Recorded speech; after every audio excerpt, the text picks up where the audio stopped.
I'm Robin Bennett from the Dog Gurus and Susan Briggs, the other co-founder. We're both co-founders of the Dog Gurus. And the Dog Gurus is a pet care consulting and staff training program. So we help pet care businesses launch, grow, and profit and build their teams and train their teams. So that's what we do. You're welcome to visit us at thedoggurus.com, which is our website anytime. And today, what we're going to talk about is appropriate versus inappropriate play behaviors. And this goes into primarily what we're talking about is for dog daycare, although to some extent, this can come into play for what you want to see from the dogs, even that come to your lodging facilities. So it has a little bit of overlap there, but most of the time we're talking about the play behaviors that you're going to see when dogs are playing off leash. And I'll start, Susan, by just saying, I know you talk a lot about creating those lists of what you want to see to begin with. So let's start there, because we get, and I've even seen this just as recently as last week, somebody asking, do you ban certain breeds? And what do you think about this breed or that breed? So we just like to talk about behaviors and lump everything into what are appropriate behaviors. So I'll toss that over to you, Susan, about creating that list to begin with. Yeah, I think it wasn't something we did initially, but I think the longer we talked to people about keeping play safe, it was one of those moments you're going, well, make a list. What are the behaviors you want to see? And I think this is applicable to any pet care services that you do. It could even apply to pet sitting clients, dog walking clients. What behaviors do you want to see in the pets that you take care of? And then what is considered an inappropriate behavior? And I would say inappropriate behaviors would definitely be the things that could cause risk to staff members, to the dog itself, or to other dogs in the center. And I think this is a great exercise to go through, and even a good one to get team input on, because if you have those lists of appropriate versus inappropriate, like you said, then you don't necessarily look at breed of dog, maybe not even if they're spayed or neutered. But the other thing is, we all know when dogs have issues or we have incidents that you lose your objectivity because you care for the dogs and the people. And again, having these lists, they become your boundaries and your guide to making decisions when things happen. Yeah, and so I would put on that list of appropriate behaviors all of the body language that shows the dog is relaxed and comfortable. So I would definitely have, loose, wiggly body language, dogs that are relaxed, dogs that their body posture is relaxed. There's not a lot of stiffening. And obviously, you're going to get certain moments where a dog might get more nervous or more upset about something that happens. But we're just talking generally speaking, what we want to see is a lot of that green body language. And then on the inappropriate side, I would be looking at dogs that don't like to be handled, or maybe they're nervous around people. Maybe they're nervous when dogs bark at them. Maybe we had a dog in our facility in the third location where I did my training. The daycare actually at that point was not owned by me, but they had a dog in daycare that just paced around, didn't cause any problems, but was doing just a ton of pacing. That's all it would do. It didn't like daycare. And although it didn't cause any problems in daycare, I actually recommended they take the dog out of daycare, because that pacing behavior, when a dog, all they're doing is pacing and they're not playing, they're not having fun, I would put that on a list of inappropriate behaviors. So inappropriate doesn't necessarily have to mean aggression or aggressive displays. It could be a dog that drools all day. That's probably a behavior I don't want to see. We had another dog in that same facility. Actually, that facility was not on railroad tracks, but right in front of railroad tracks. So it was in an industrial area. There were railroad tracks that went right behind the building. So periodically, a couple times a day, there would be a train that would go by. And we had one dog that would just spin every time a train went by. This happened in our training classes as well, but we were able to do a lot better at managing them, because in the training classes, every pet parent was with their dogs. But that would be a behavior I don't want to see. I don't want to see a lot of that spinning behavior, or any behavior that's where I think the result or the cause is a stress that is resulting in that type of behavior. So a lot of those things you really need to take into consideration, not just I would consider bad behavior, where you're like, I don't want to see a dog that's snarling at me or biting my staff, because obviously those things you would have on your list as well. All right, I had to cough for a second. So Debbie said hello. I was actually thinking a second ago when you were talking about the behavior list, Susan, I Uh-huh. was thinking this could apply to people too. That is a good idea. On a side note, you might want to have a list of what behaviors and inappropriate behaviors you want to see in your clients, Yeah. especially if you have a wait list. So that wasn't actually what we were going to talk about today, but that thought went through my head when you were like, you want to have dogs that have these certain behaviors and not these. And I was like, yeah, and clients too. So maybe you have that same list behind your desk for your clients, and that helps you to rule out which clients might be the best fit for your facility as well. So the other thing I was going to say is that we had dogs that didn't do, and I know you had this situation, Susan, too. At my first facility, my first daycare was all indoors. Yeah. My second daycare had a small outdoor space, but it was much better, but it wasn't like acres outside. It was like probably about maybe 800 square feet outside. So enough that we could take the dogs out and they can go to the bathroom and they could play a little bit, but it wasn't like half an acre or anything like that. So as a result, we had dogs that didn't do well in daycare because they needed more space to run. Yeah. So we were looking for dogs that were comfortable in the smaller spaces, that really liked to play with the other dogs, as opposed to doing games like fetch or just all full out running. Yeah. So you might want to consider those kinds of things too, in terms of what behaviors are appropriate versus inappropriate. If I found that dogs just seemed like they had all this pent up energy and we couldn't provide a good outlet for them, then that was a dog that probably wasn't going to work well in my facility. Another example I would use, for a while, we stopped taking tiny dogs, and it wasn't necessarily behavior related, but it was because we couldn't segregate them to keep them safe because we didn't have enough play space and playrooms. So it's a little off track, but it's another example of finding the dogs that best fit to your facility and the care you can provide. Barking is one thing. Some places have sensitive neighbors, so they need dogs that are more quiet. And we believe you can manage that to where you have a relatively quiet daycare, but there could be some dogs that are just more vocal and may not work if you need to have really be sensitive about neighbors. Yeah, I think the dog to dog one is a really good one, Susan. That in my facility also, we had my first facility, I only really had one play area, which I eventually forced into two with Yeah. some makeshift walls. But then when I moved to my second location, I actually had two all the time, had two play areas, but that still wasn't enough. So for me, appropriate play behaviors meant they had to get along with a vast majority of dogs. I remember one situation where we had two dogs that were coming, and for whatever reason those two dogs hated each other. I could never explain it. I have no idea why, but and they were both big dogs. One was like a husky and the other was some kind of mastiff mix. So they were big, and they, like, when I say they hated each other, I am not kidding you. Like, one could just walk in the room, and if the other one saw them, they would just start growling, and it was bad. But they were also big enough that I wasn't even going to risk that, because obviously it was going to be hard to separate them because they're so large. And we ended up in today's day, I would probably have dismissed them. But what we ended up doing, I talked to each of the clients and I was like, look, your dogs really don't get along together.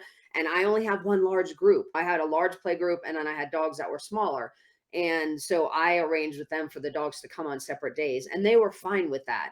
So that worked for us. But as we took in more dogs, I got a little more selective about saying, I don't want to have all of these special cases where, because what ends up happening is you're constantly managing that, and that takes away your staff time. It takes away administratively. We were always having to say, oh, if Gotham's coming, then this dog can't come. And you never wanted to make a mistake, because if they decided they had to come on a different day, it's just staffing time. So looking at that, like, how many dogs are you monitoring or managing a special way just because of that dog, or maybe that relationship you have with the owner? And I get that that happens sometimes, but as you grow and as you start to need to, especially if you have a wait list, as you start to need to really streamline your operations, for staffing, um, so that your staffing isn't as bulky and hard and you don't have to have as many staff because obviously that's an issue these days.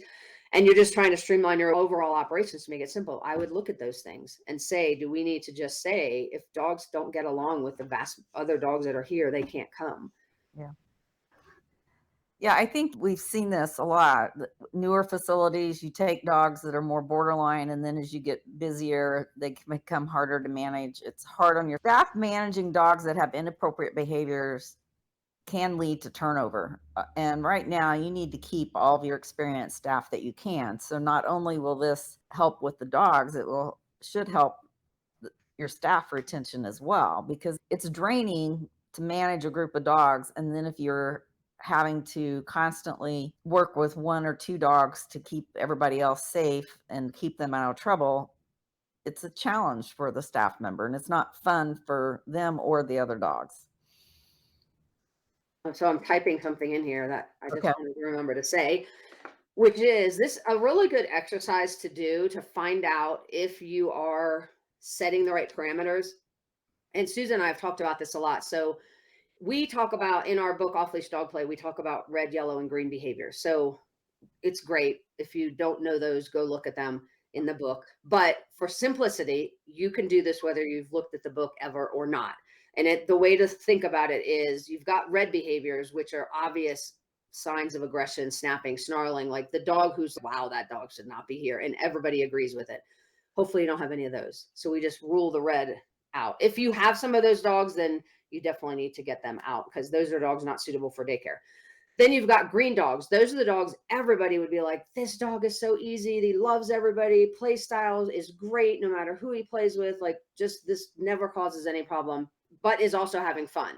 So that's the green dog. So everybody usually knows that. Then you've got these yellow dogs are the ones that are like, man, most of the time they're okay, but we have to do a little more to manage them. Or every now and then he gets a wild, hair and starts to growl, or like sometimes he just has a bad day. Those are yellow dogs are usually the dogs your staff has a little bit more challenge managing, or maybe some of your staff has more challenging time managing those dogs. So those would be yellow. So a really good exercise is just go through those three categories with your team and then sit down. And you could do this every day for a week and go through all the dogs that come on an average basis and just say, okay, here's group A today. Let's just label them red, yellow, or green. Hopefully you have no red. And then you label everybody else yellow and green. And let your staff do this. Let your staff come up with what the colors are, and they're just guessing. So it's not like a right or wrong thing. They're just guessing. If they have a conflict where someone's like, that dog is totally green, and the other people are like, no, it's yellow, then it's yellow. So err on the side of going up on the scale. And then look at your groups. What percentage of those groups are red, yellow, and green? Again, red should be 0. But then a really good group, one that is generally easier to manage, is a group that has at least 80% green and no more than 20% yellow. So if you do that exercise and you're finding an example that I used a couple weeks ago, I don't remember when I told people this, but I don't know because I've talked to so many people lately, and we just had a live event. But we had a group where on Wednesdays we had a dog named Max that used to come to daycare. Ironically, Wednesday was the day I most often had people calling out sick. Yeah. And like to where I got frustrated with it because I was at that time I was the one filling in. So it was like every Wednesday I was like, oh, gotta go in again. What's up with Wednesday? Then it dawned on me, oh, Wednesday's Max's day. And Max was this chocolate lab who barked incessantly anytime anyone left the room, and people it like drove people crazy. And so we ended up fixing that problem and talking to Max's owner and doing some things with them. And then as soon as that got better, lo and behold, people stopped calling out on Wednesdays.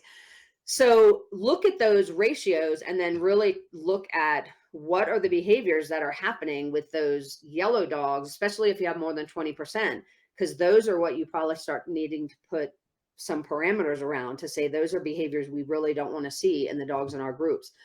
And it's going to make your staff feel better because they're going to suddenly realize, no wonder it's so hard. No wonder it's so hard when I come on Fridays or Thursdays or whatever that day is. But it also means that's an opportunity to start saying you can change your play groups around to where they're a lot easier. And again, as Susan said, These days, if you get good staff, you need to work your butts off to keep them. And a lot of staff will leave because they get frustrated with the bad behaviors that the dogs are showing. And they don't generally tell you that.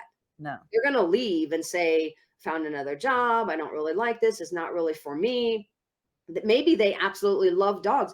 I love dogs, but I don't want to spend the day around dogs that are obnoxious. We all want to just have these loving relationships with dogs, but if you're getting jumped on or scratched or snapped at, or like, your love of dogs starts to go away, even if you're a real dog lover. And so you want to make sure that could be a reason that you're having a high turnover rate, is that the groups are so hard to manage and it's stressful. It's really stressful. We all know that from being there, but it's a totally different kind of stress between being the owner and saying we need these dogs because I need money versus being an employee who's like, I could find a different job where it's not this stressful and just I can just love on dogs instead of getting bitten by them or snapped by them or jumped on or whatever. So I definitely would take a look at that. Hang on, I'm going to go see the questions a second. Yeah. So Amy said she needs advice on this topic. So yeah, if you have any specific questions, Amy, let us know. And Debbie said hard conversations for some pet parents. They don't want to believe their dog is the problem. So I definitely agree with that. And we talk about number one, having additional services. And I didn't have that when I had my facility. I did daycare and training, and that was it. So I would sometimes get dogs, and I had relationships with local pet sitters because, to be honest, I had dogs that came to my care and I was like, this dog does not want to be here.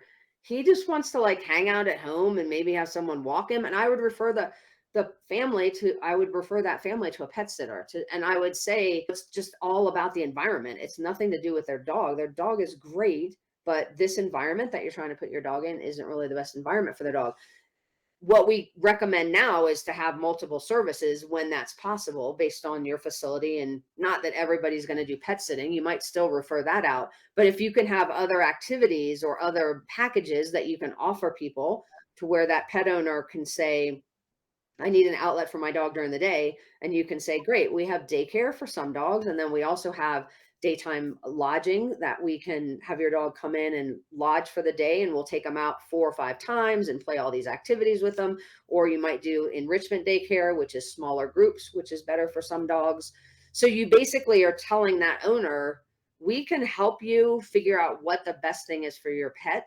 And then that's the program you recommend to them, as opposed to saying, let's bring your dog in for daycare and see how he does. Oh, he failed. Because then the pet parents like, oh, that stinks. And you have to have a much more difficult conversation than saying, you know what, your dog really would love this program over here where we're going to do private play with your dog and massage and some trick training or whatever. And obviously, you're still going to charge whatever is appropriate to charge for that. But that dog's not eligible for daycare. So it's a totally different conversation. Yeah. And that's been proven to work really well. I think that's one of the reasons why enrichment daycare has worked really well for businesses. And right now, there are so many clients wanting your services that it's an opportunity to set it up to where it's easier for your team and it still meets the needs of the dogs and the clients. Yeah. And I think that's the other thing to look at is really, what are your goals as a business owner? For some people, the goal really is the more dogs, the better.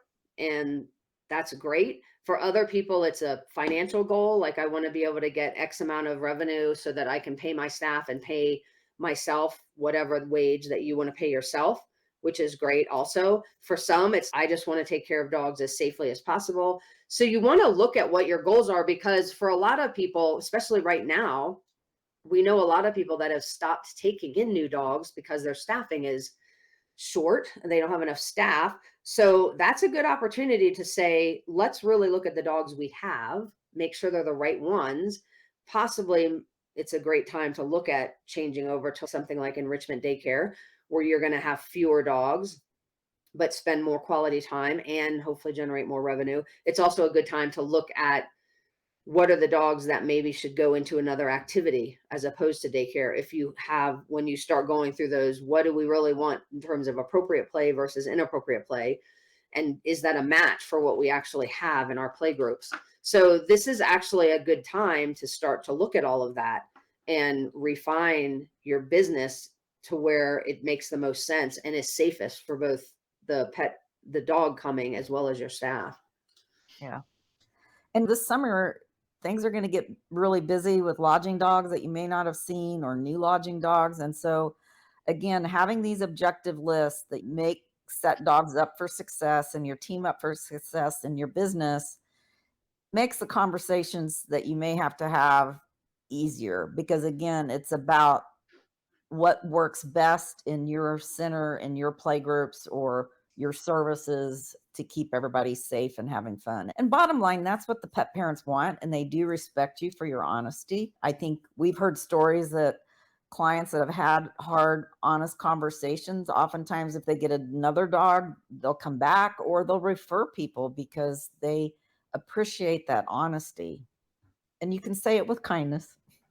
Exactly. And that said, I've noticed that new dogs are well behaved for the first few days until they're comfortable, then their true colors come out and their behavior changes. So it takes time to see their true personality. I do think to some extent that is true. And that's a common issue because the behavior is suppressed in new situations for any dog. That same thing happens when you bring home a dog from, let's say you go get a dog from the shelter. Same thing. You're going to bring that dog home, and to some extent, their behavior is suppressed because they're in a new environment. And they're like, we don't know what this is all about. And then as they get more, and same thing happens when you bring a dog to daycare. You'll have some dogs that are like, okay, I don't know what this is all about, especially if it's an older dog. And then after a few days or a few weeks, you start seeing that they start to change a little bit. But I still think, and that goes back to just making sure your staff is trained to know when to intervene and how soon to intervene without intervening so often that the dogs never get a chance to play. So there's a balance there of understanding what good play looks like and when it gets out of control and when you need to intervene, as opposed to just intervening for every little thing, because then the dogs are never really going to have any fun anyway. But I definitely think that any dog in daycare, I think it's a nonstop evaluation process. Right. And it's not going to happen like you don't. We got away a long time ago from doing sort of a pass fail evaluation. We do more of what I just talked about, which is we're going to evaluate your dog and see what your dog likes. Not we're going to see if they pass or fail this evaluation for daycare. It's a totally different mind shift and a totally different language from the pet owner's perspective. But even if you do the evaluation and the dog is suitable for your daycare, I still wouldn't tell the owner, he's in, like, we're never going to look at that again, because every single day you're evaluating that dog when they come in, because every day they're interacting with potentially new staff members. If you hire someone, they're potentially interacting with new dogs if you bring other dogs in. So it isn't, and then they're aging. So it's not uncommon for dogs to age out of daycare. And a dog that really loved it as a 7-month-old puppy at 4 years is not going to play the same way he did as 7-month-old puppy. So all of those things are being taken into consideration. So you want to have a process where you're providing feedback to the clients all the time on any issues that you're seeing, and good and bad. Don't just make the mistake of only talking to your clients when their dog is bad, because then they will start to not like that very much.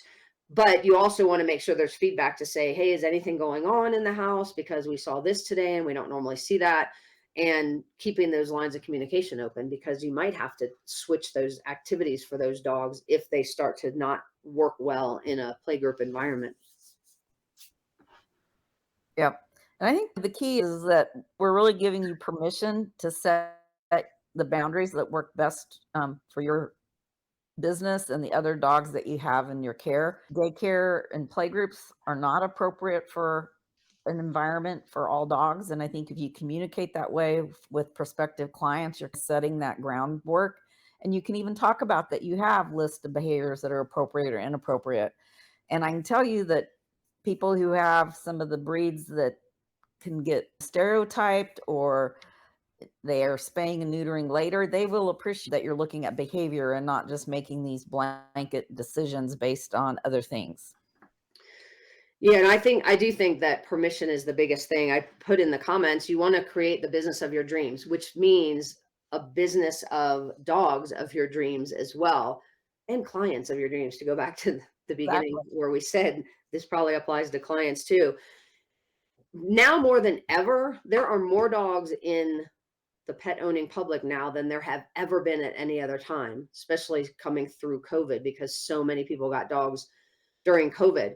There are more dogs than ever out there. So this is the best opportunity and then the problem is the staffing is a lot harder now than ever. So this is the best time to say, let's create the business that I really want, the business you dreamed of when you started your business. Because I can guarantee you, none of us dreamt of those days where you're like, holy crap, a dog just bit someone, or holy crap, a dog just escaped, or like those were not in anybody's dreams when they're like, I want to be a business owner and own my own pet care facility. No, you like have these visions of like happy groups of dogs romping and playing on grass with the sun shining and the rainbows out. And you can create that. That totally exists. The longer you're in business, the more I think people get that way because they start to get tired of all the other dogs. And let's be honest, they start to have wait lists. When you first open, as Susan said earlier, you take any dog, any client, anybody because you need the money. I get that. But now is the opportunity to say, don't just take any dog. Look at your marketing. How can you market differently? How can you market better to get the clients that actually are the right fit for your business and turn away the dogs that aren't the right fit for your business or refer them out to somebody else? So I would definitely be looking at that because all of this comes into play in terms of your stress and your burnout, as well as your staff and whether or not they stay with you long term. So I definitely think this is the time to really start. And right before summer is good because we're about to get really busy through summer. So create those parameters now to say, these are the behaviors we want, these are the behaviors we don't want. When we start seeing them, what are our actions going to be to refer that person to another service that maybe we offer or another service that somebody else offers that you can build a relationship with and refer them there? And then talk to your staff about what they want to see as well.